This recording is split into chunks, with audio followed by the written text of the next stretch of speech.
Hello everyone, I welcome all of you on UGC net coach. मैं शिवानी आज आपको पढ़ाने वाली हूँ फर्स्ट यूनिट का सेकंड पार्ट जो है हमारा इंफॉर्मेशन लाइफ साइकिल। तो चलिए इसमें देखते हैं हम आगे। Information life cycle. Information life cycle prefer करता है कि किस तरीके से इंफॉर्मेशन को प्रोड्यूस किया गया है और कैसे उसमें समय के साथ में बदलाव आता है। इसी के साथ देखते हैं इंफॉर्मेशन किस तरीके से ट्रांसफर होती है इसके जनरेशन से लेके इसके एंड यूजर तक, और किस तरीके से बहुत सारे प्रोसेस साथ में होके गुजरती है। These process are also regularly repeated, और ये जो प्रोसेस है ये रेगुलरली रिपीट किए जाते हैं सेम ऑर्डर में। इसमें हम क्या करते हैं, सबसे पहले कोई रिसर्चर या कोई पर्सन है वो इसको प्रोड्यूस करता है किसी इंफॉर्मेशन को, फिर इसको आगे शेयर किया जाता है और शेयर करने के बाद में लाइब्रेरी आर्काइव्स में इसको ऑर्गेनाइज करते हैं, और ऑर्गेनाइज करने के बाद में इसको किसी यूजर के द्वारा फाइंड किया जाता है और उसके बाद में उसको इसका इस्तेमाल किया जाता है। इसी के साथ में हम आगे देखते हैं।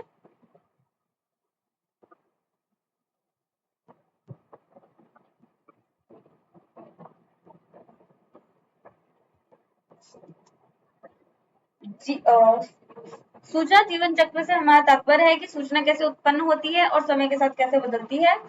इसकी पीढ़ी से अंतिम उपयोगकर्ता तक सूचना का स्थानांतरण कई प्रक्रियाओं के माध्यम से संभव हो पाता है। ये प्रक्रिया नियमित रूप से इसी क्रम में दोहराई जाती हैं। तो वही कि सबसे पहले इंफॉर्मेशन प्रोड्यूस हुई, फिर उसको आगे शेयर किया गया, उसको ऑर्गेनाइज किया गया, फिर उसको फाइंड किया गया और उसको यूज किया गया। आगे हम देखते हैं इंफॉर्मेशन क्रिएशन एंड जनरेशन। ये किस तरीके से इंफॉर्मेशन क्रिएट होती है या जनरेट की जाती है। तो information is created with the happening of incidents and activities of human, यानी कि मानव के द्वारा जब कोई इंसिडेंट या एक्टिविटी होती है तो कोई इंफॉर्मेशन क्रिएट होती है। If an activity or an incident does not happen, no information is created. अगर कोई इंसिडेंट या एक्टिविटी ही नहीं होगी तो कोई इंफॉर्मेशन भी क्रिएट नहीं की जा सकती। Information is mostly created by research and development programmes. तो क्या होता है, जो research development programmes, government activities, survey, census of population, business and industrial organisations, इनके द्वारा क्या होता है, कोई इंफॉर्मेशन क्रिएट की जाती है और प्रेजेंट की जाती है इन फॉर्मेट बाय ऑथर, यानी कि author, scientist, researcher, editor, writer, poets, novelist, dramatist, इन सब के द्वारा उस इंफॉर्मेशन को आगे प्रसार किया जाता है या प्रेजेंट किया जाता है। लेकिन जब से वेब या इंटरनेट का जमाना है तो information is produced by the general people, यानी कि क्या होता है, जो जनरल लोग हैं उनके द्वारा इंफॉर्मेशन क्रिएट की जाती है irrespective of their background and is not restricted only to academics such as scholars and scientists। अब होता क्या है कि पहले अगर इंफॉर्मेशन कोई क्रिएट हुई है, जनरेट हुई है, तो उसको आगे जाके कोई एकेडमिक का ही कोई पर्सन आगे प्रेजेंट करता था या डिस्ट्रीब्यूट करता था। लेकिन अब क्या है, जब से वेब या इंटरनेट का जमाना है तब से जो इंफॉर्मेशन का प्रचार प्रसार है ये सिर्फ एकेडमिक्स के अंदर ही नहीं रह गया, स्कॉलर्स या साइंटिस्ट जैसे लोगों के पास ही नहीं रह गया है, बल्कि एक आम जनता भी सोशल मीडिया के थ्रू किसी भी इंफॉर्मेशन को आगे तक पहुंचा सकती है, उसका प्रसार कर सकती है।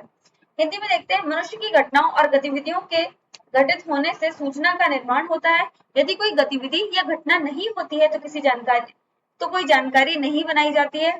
जानकारी अधिकतर अनुसंधान और विकास कार्यक्रमों, सरकारी गतिविधियों, जनसंख्या के सर्वेक्षण और जनगणना, व्यापार और औद्योगिकी संगठनों आदि द्वारा बनाई जाती है, और लेखक, वैज्ञानिक, शोधकर्ता, संपादक, लेखक, कवियों, उपन्यासकारों, नाटककारों आदि द्वारा प्रारूप में प्रस्तुत की जाती है।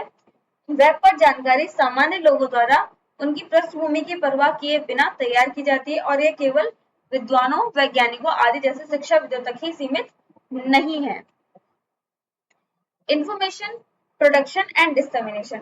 इसमें हम देखते हैं कि इंफॉर्मेशन किस तरीके से प्रोड्यूस की जाती है और उसको किस तरीके से आगे प्रसार या डिसमिनेशन का किया जाता है। It is the mass production of knowledge through publishing companies. तो ये मास प्रोडक्शन होता है नॉलेज का जो कि पब्लिशिंग कंपनीज करती हैं, और other that will help the mass distribution of knowledge, या किसी और के द्वारा जो कि मास डिस्ट्रीब्यूशन करती है हमारे नॉलेज का, और ये करती हैं वो फिजिकल और इलेक्ट्रॉनिक फॉर्म में। Previously the information had been disseminated in the form of books. लेकिन पहले क्या होता है, जो इन्फॉर्मेशन है उसका प्रसार खाली बुक के फॉर्म में किया जाता था, जिसके लिए बहुत सारे conventional, non conventional, printed, non printed sources of information है। तो आजकल क्या है, पहले सिर्फ बुक के फॉर्म में होता था, लेकिन आजकल तो कन्वेंशनल यानी कि पारंपरिक, गैर पारंपरिक, मुद्रित और non printed sources of information आजकल अवेलेबल हैं, जो कि अलग अलग शेप में, साइज में, टाइप्स एंड फॉर्मेट्स में है, और ओवर द वेब यानी कि वेब पर यानी कि इंटरनेट पर हमें मिल जाते हैं। जो प्रोडक्शन है accelerated by posting the information electronically over some kind of website, it speeds up the transfer of information globally. और जब से इंटरनेट का जमाना आया है, बहुत सारी वेबसाइट्स हैं या इंटरनेट के थ्रू हम क्या करते हैं कि बहुत ही तेजी से कोई भी इंफॉर्मेशन एक जगह से दूसरी जगह तक पहुंचाई जा सकती है, उसको ट्रांसफर किया जा सकता है।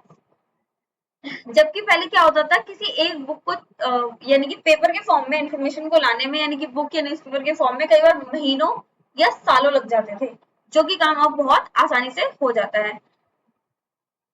अब जैसे कि यहाँ पर इसमें बताया गया है कि जो इंटरनेट है, मान लीजिए कोई एक्सीडेंट होता है, तो पहले या कोई मान लीजिए कोई पुल गिरता है या कुछ भी होता है, तो उसकी इंफॉर्मेशन एक जगह से दूसरी जगह तक पहुंचाने में लगभग मंथ लग जाते थे।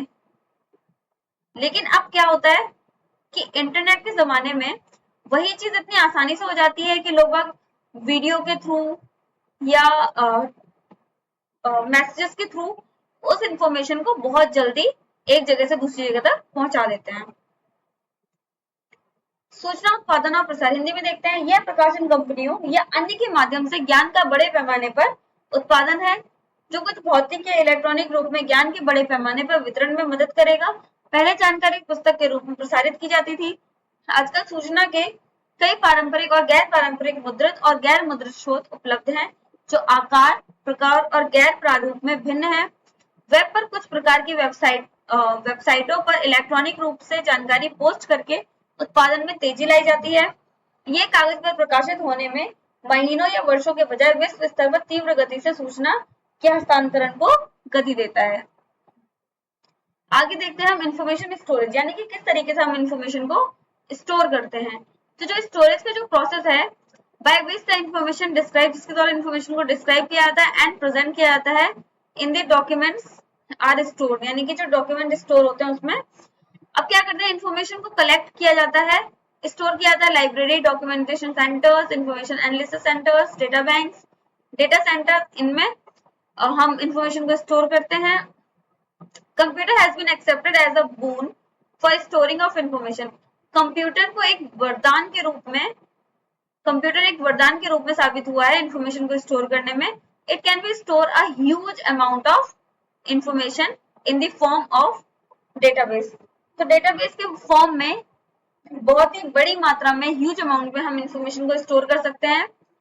besides the computer, disk and CD-ROMs are the newly developed and very significant tools। यानी कि क्या होता है, जो computer besides the computer, disk, CD-ROMs, ये क्या है, न्यूली डेवलप, यानी कि अभी नए नए डेवलप हुए हैं, एंड सिग्निफिकेंट टूल है, एक सिग्निफिकेंट टूल है स्टोर करने के लिए इंफॉर्मेशन को। हिंदी में देखते हैं हम इसको। सूचना भंडारण, भंडारण एक ऐसी प्रक्रिया है जिसके द्वारा दस्तावेजों में वर्णित और प्रस्तुत की गई जानकारी संग्रहित की जाती है। सूचनाएं पुस्तकालयों, प्रलेखन केंद्रों, सूचना विश्लेषण केंद्रों, डेटा बैंकों, डेटा केंद्रों आदि द्वारा एकत्रित और संग्रहित की जाती है। सूचनाओं के भंडारण के लिए कंप्यूटर को एक वरदान के रूप में स्वीकार किया गया है। यह डेटाबेस के रूप में बड़ी मात्रा में जानकारी संग्रहित कर सकता है। इसके अलावा कंप्यूटर, डिस्क और CD-ROM जानकारी संग्रहित करने के नए विकसित और महत्वपूर्ण उपकरण हैं। ऑर्गेनाइजेशन, अब ऑर्गेनाइजेशन क्या है, मतलब किस तरीके से हम डेटा को ऑर्गेनाइज करते हैं। Organisation is how the representation of knowledge is found, कि किस तरीके से नॉलेज का जो रिप्रेजेंटेशन करते हैं हम, और नॉलेज को किस तरीके से फाउंड करते हैं। इसी तरीके की कुछ चीजें जो वहां पर अवेलेबल होती हैं in the library environment. Library environment में जैसे कि क्लासिफिकेशन हो गया, कैटलॉग हो गया, शेल्फ लिस्ट हो गया, वेरियस काइंड्स ऑफ गाइड्स हो गई। तो ये हमें एक ऑर्गेनाइजेशन यानी कि लाइब्रेरी में हमें मिलती हैं, जो नॉलेज को प्रेजेंट करते हैं और उसी की तरीके की दूसरी चीजों से हमें मिलवाते हैं।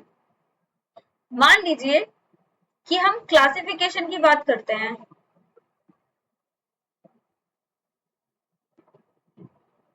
क्लासिफिकेशन में हम क्या करेंगे कि आप किसी शॉप पे जाते हैं, ठीक है, तो शॉप पे जब आप गए तो आपने अगर बिस्किट मांगे, आपको लेना है बिस्किट्स, ठीक है, और बिस्किट के साथ में आपने कुछ और सामान लिया, मान लीजिए आपने कोल्ड ड्रिंक ली। तो जब आप शॉप पे जाते हैं तो जो बिस्किट्स जो उन्होंने रखे होंगे ना, तो हर तरीके के बिस्किट्स उन्होंने एक जगह पे रखे होंगे। इसके बाद में कोल्ड ड्रिंक सारी उन्होंने एक जगह पर रखी होंगी। तो ये तो हो गया हमारा क्लासिफिकेशन, यानी कि सारे बिस्किट्स को उन्होंने एक जगह पे रखा होगा, स्टोर किया होगा, सारे कोल्ड ड्रिंक्स को उन्होंने एक अलग जगह पे स्टोर किया होगा। इसके बाद हम देखते हैं कैटलॉग। तो कैटलॉग में क्या होगा कि आपने कोई पर्टिकुलर बिस्किट आपने मांगा, आपने बोला कि मुझे गुड डे चाहिए, या कोई और बिस्किट आपने मांगा, तो वो जो गुड डे के जितने भी तरीके के बिस्किट होंगे वो इन्होंने एक साथ अलग स्टोर करके रखे होंगे। ये हमारा हो गया कैटलॉग। इसी तरीके से जब आप शेल्फ लिस्ट की बात करते हैं, यानी कि जब आप लाइब्रेरी में जाते हैं तो वहां पे इस तरीके की कुछ अलमीरा टाइप लगी होती है जहां पे बहुत सारी बुक्स को स्टोर किया जाता है। तो जब आप देखेंगे तो वहां पर लिखा हुआ होता है, ए में आपको सारी साइंस की बुक्स मिल जाएंगी, बी में जाओगे आप तो आपको सारी मैथ्स की बुक्स मिल जाएंगी, इसी तरीके से जब आप सी में जाएंगे तो आपको हिस्ट्री की बुक्स मिल जाएंगी, डी में आप जाते हैं तो आपको पॉलिटिकल्स की बुक मिल जाएगी, ई में जाएंगे जब आप तो आपको इंग्लिश की बुक मिल जाएगी। तो इस तरीके से उन्होंने शेल्फ को अरेंज किया होता है। तो इस तरीके से उन्होंने कुछ बुक्स को अरेंज कर रखा होता है। तो जब आप ढूंढते हैं ना तो आपको हर एक जगह चीज अरेंज मिल जाती है, तो आपको इससे ज्यादा परेशान नहीं होना पड़ता। और ये फैसिलिटेट करता है आपके रिट्रीवल सिस्टम को। रिट्रीवल होता है कि जब आप कोई चीज अरेंज करते हैं और आपको उस चीज को पुनः प्राप्त करना होता है, तो आप क्लासिफिकेशन, कैटलॉग या सेल्फ लिस्ट की हेल्प से बड़े आराम से आप उसको फाइंड कर सकते हैं। इसी की तरह all these tools are equipped with controlled vocabulary, और वहां पे क्या होता है, कंट्रोल वोकैबुलरी का यूज करते हैं in the computer environment. Computer environment में जब हम कंट्रोल वोकैबुलरी का यूज करते हैं तो क्या होता है कि हम डेटाबेसेस तक बहुत आसानी से पहुंच सकते हैं, और जो सर्च इंजन होता है वो भी बहुत स्मूथली वर्क करेगा, और आप किसी भी चीज को जो आप सर्च कर रहे हैं, किसी भी बुक को या किसी भी ऑथर की बुक को पर्टिकुलरली, तो वो आपको इजिली मिल जाता है। हिंदी में हम देखते हैं, हिंदी में हम बोलते हैं ऑर्गेनाइजेशन को संगठन। संगठन वह तरीका है जिससे ज्ञान का प्रतिनिधित्व अपनी तरह के अन्य लोगों के बीच पाया जाता है। पुस्तकालय पुस्तकालय वातावरण में वर्गीकरण और कैटलॉग, शेल्फ सूची, विभिन्न प्रकार की गाइड आदि पुनर्प्राप्ति कार्य को सुविधाजनक बनाते हैं। ये सभी उपकरण नियंत्रण शब्दावली से सुसज्जित हैं। कंप्यूटर परिवेश में संगठन को डेटाबेस, खोज इंजन आदि द्वारा सुगम बनाया जाता है। ज्ञान व्यक्तिगत होता है और उपयोगकर्ता इसकी उपयोगिता निर्धारित करते हैं। इसलिए कंप्यूटर परिवेश में कीवर्ड और प्राकृतिक भाषा में खोज करना अधिक आकर्षक है। Information retrieval. रिट्रीवल तो आपको मैंने अभी ऊपर ही बताया। रिट्रीवल क्या होता है कि जब आप कोई चीज को अरेंज करते हैं और वो आपको पुनः प्राप्त करना हो, तो रिट्रीवल की हेल्प से आप बड़े आराम से उसको सर्च कर सकते हैं। हिंदी में देखते हैं सूचना की पुनः प्राप्ति, यानी कि इसमें क्या होता है, पुस्तकालय के संग्रह से जानकारी प्राप्त करने, उपयोगकर्ताओं के प्रश्नों का उत्तर प्रदान करने के आदि की एक प्रक्रिया है। कम्युनिकेशन। कम्युनिकेशन एक ऐसा प्रोसेस है जो क्या करता है, ट्रांसफर करता है इंफॉर्मेशन को एक from one place to another, from the creation of information, यानी कि इंफॉर्मेशन की creation, from the creator of information to its user, यानी कि इंफॉर्मेशन को जिसने क्रिएट किया है वो कम्युनिकेशन की हेल्प से यूजर तक उस इंफॉर्मेशन को बड़े आराम से पहुंचा देगा। It is necessary for the best use of the same, और ये जरूरी होता है कि आप उस चीज का सही इस्तेमाल कर पाए। It is the process of social exchange, और इसको हम सोशल एक्सचेंज का भी प्रोसेस बोलते हैं। इन द लाइब्रेरी एनवायरमेंट, जो लाइब्रेरी एनवायरमेंट होता है उसमें communication of information can be made through telephone, यानी कि क्या होता है, जो कम्युनिकेशन होता है इंफॉर्मेशन में, तो हम उसको टेलीफोन की मदद से कर सकते हैं, सीएस सर्विस की हेल्प से। सीएस सर्विस हमारी होती है current awareness service. SDI service होती है हमारी selected dissemination of service, selective dissemination of information service. अब इसमें क्या होता है कि मान लीजिए कोई एक हिस्ट्री का स्टूडेंट है, उसको कोई पर्टिकुलर बुक चाहिए, पर जब वो बुक लेना जाता है तो उस वक्त वो बुक लाइब्रेरी में अवेलेबल नहीं होती। तो इसके लिए हम क्या करते हैं, यूजर की एक आईडी क्रिएट करते हैं, और उस आईडी में हम बहुत सारी चीजों को ध्यान में रखते हैं। और उस आईडी के बाद में जब क्या होता है, जब वो बुक लाइब्रेरी में वापस अवेलेबल होती है, तो हम उसको उस यूजर तक पहुंचाने के लिए उससे कांटेक्ट करते हैं। और जब हम आईडी उसकी क्रिएट करते हैं तो उसमें हम सारी चीजें, उसकी कांटेक्ट नंबर वगैरह सब कुछ लेते हैं। और लास्ट में हम जब हम उसको इन्फॉर्मेशन तक जब उस बुक तक पहुंचाते हैं उस यूजर को, वही सिलेक्टेड डिसमिनेशन ऑफ इंफॉर्मेशन होता है। और इसमें हम क्या करते हैं कि जब इसमें इम्पोर्टेंट होता है, इस जो भी स्टूडेंट या यूजर होता है उसका फीडबैक इम्पोर्टेंट होता है एसडीआई सर्विस में। इसको हम आगे और विस्तार में पढ़ेंगे। फिर टेलीकॉन्फ्रेंसिंग, ईमेल, ये जो चीजें, इनके द्वारा हम क्या करते हैं, कम्युनिकेशन इजीली कर पाते हैं। Sometimes the publisher also brings different kind of information sources to the notice of the user community. और कई बार जो पब्लिशर होता है वो भी खुद अलग अलग तरीके की इंफॉर्मेशन लाता है, और ये इंफॉर्मेशन वो जो यूजर कम्युनिटी होती है उसको ध्यान में रखते हुए ही प्रदान करता है। संचार सूचना के निर्माता से लेकर उसके उपयोगकर्ता तक सूचना को एक स्थान से दूसरे स्थान तक प्रसारित करने की प्रक्रिया है। इसके सर्वोत्तम उपयोग के लिए यह आवश्यक है, यह सामाजिक आदान प्रदान की प्रक्रिया है। पुस्तकालय परिवेश में सूचना का संचार टेलीफोन, सीएस सेवाओं, एसडीआई सेवाओं, टेलीकॉन्फ्रेंसिंग, ईमेल आदि के माध्यम से किया जाता है। कभी-कभी प्रकाशक विभिन्न प्रकार के सूचना स्रोतों को भी उपयोगकर्ता समुदाय के ध्यान में लाता है। आगे देखिए इंफॉर्मेशन डिफ्यूजन एंड यूटिलाइजेशन, किस तरीके से इंफॉर्मेशन को डिफ्यूज किया जाता है और उसको यूटिलाइज किया जाता है।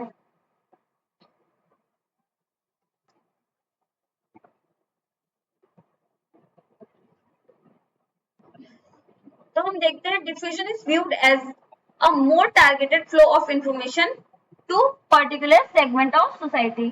तो जो इंफॉर्मेशन का जो प्रसार होता है, इसका जो फ्लो होता है इंफॉर्मेशन का, वो पर्टिकुलर सेगमेंट ऑफ सोसाइटी के लिए, मतलब इसमें हम क्या करते हैं, पर्टिकुलर सोसाइटी को टारगेट करते हैं। The diffusion of information should find its way to people who actually need it instead of targeting the people who will use it for their own benefit। तो इसमें हम क्या करते हैं, जो डिफ्यूजन होता है इंफॉर्मेशन का, वो फाइंड करता है its way to people who actually need it, यानी कि उस तरीके के लोगों को फाइंड करता है जिसको एक्चुअल में इस इंफॉर्मेशन की नीड हो या जरूरत हो, ना कि वो उन लोगों को टारगेट करे कि जो सिर्फ अपने बेनिफिट के लिए ही उस इंफॉर्मेशन का इस्तेमाल करना चाहते हैं।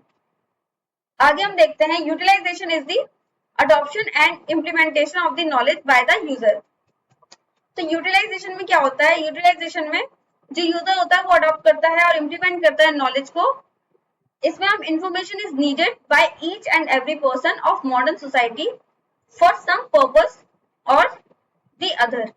जो इंफॉर्मेशन है उसकी नीड होती है by each and every person, यानी कि हर एक पर्सन के द्वारा मॉडर्न सोसाइटी में किसी न किसी पर्पज से हर एक को किसी न किसी इंफॉर्मेशन की नीड होती है। When information is consumed by one person, it gives new dimension of his knowledge। तो जब कोई इंफॉर्मेशन किसी एक पर्सन के द्वारा कंज्यूम कर ली जाती है, तो वो उसको इंफॉर्मेशन का एक नए डायमेंशन तक लेके जाती है। ये जो नॉलेज है, when the applied to some other purposes, it gives birth to a new information। जब किसी नॉलेज को अप्लाई किया जाता है किसी और दूसरी नॉलेज तक, तो क्या होता है, एक नई इंफॉर्मेशन का बर्थ होता है। Thus the information cycle is continuum in nature। तो जो इंफॉर्मेशन साइकिल है वो क्या है, कंटिन्यूम है नेचर में, यानी कि ये समय के साथ धीरे धीरे परिवर्तन होती रहती है, यानी कि परिवर्तनशील है, इसमें चेंज आता रहता है।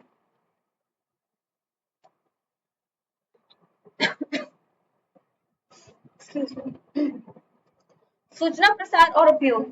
प्रसार को समाज के एक विशेष वर्ग तक सूचना के अधिक लक्षित प्रवाह के रूप में देखा जाता है। सूचना के प्रसार को उन लोगों तक पहुंचाना चाहिए जिन्हें वास्तव में इसकी आवश्यकता है, बजाय उन लोगों को लक्षित करने के जो इसका उपयोग अपने लाभ के लिए करेंगे।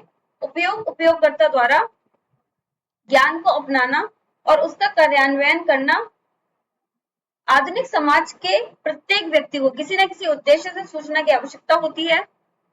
जब सूचना का उपभोग एक व्यक्ति द्वारा किया जाता है तो ये उसके ज्ञान को नया आयाम देता है। इस ज्ञान को जब उन्होंने अन्य उद्देश्यों के लिए लागू किया तो नई जानकारी को जन्म देता है। इस प्रकार सूचना चक्र प्रकृति में सातत्य है। अगला हम देखते हैं इंफॉर्मेशन प्रिजर्वेशन एंड डिस्ट्रक्शन। इसका मतलब है सूचना संरक्षण और विनाश।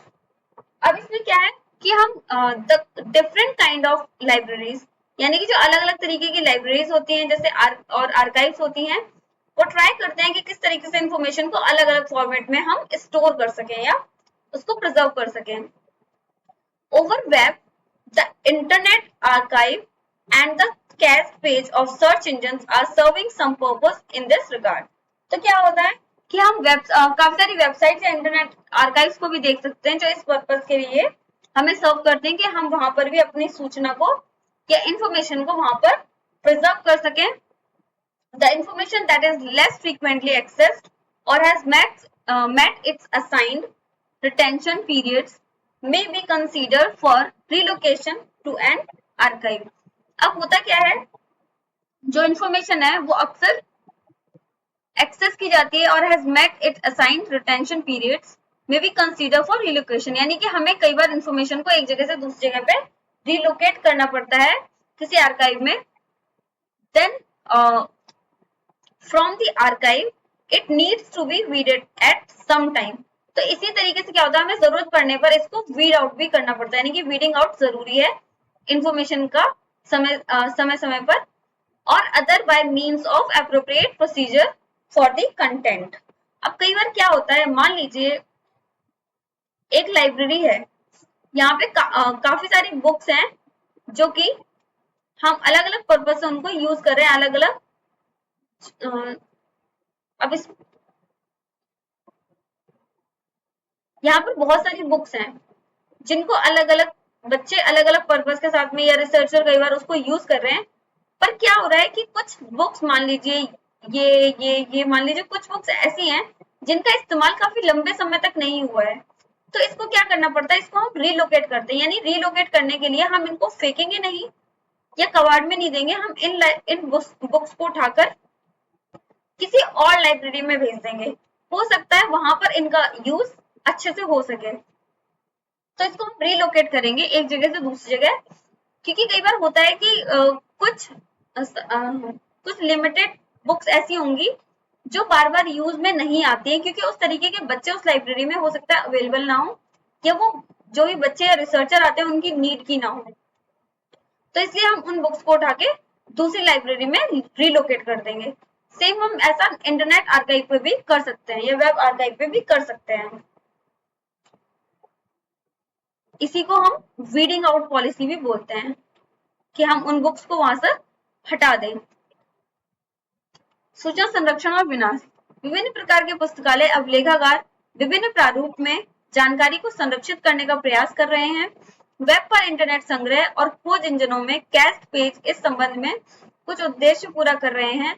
जो जानकारी कम बार एक्सेस की जाती है या निर्धारित अवधारणा अवधि को पूरा कर चुकी है, उसे किसी संग्रह में स्थानांतरित करने पर विचार किया जा सकता है। फिर संग्रह से सामग्री के लिए उपयुक्त प्रक्रिया के माध्यम से किसी न किसी समय इसे छांटने की आवश्यकता होती है।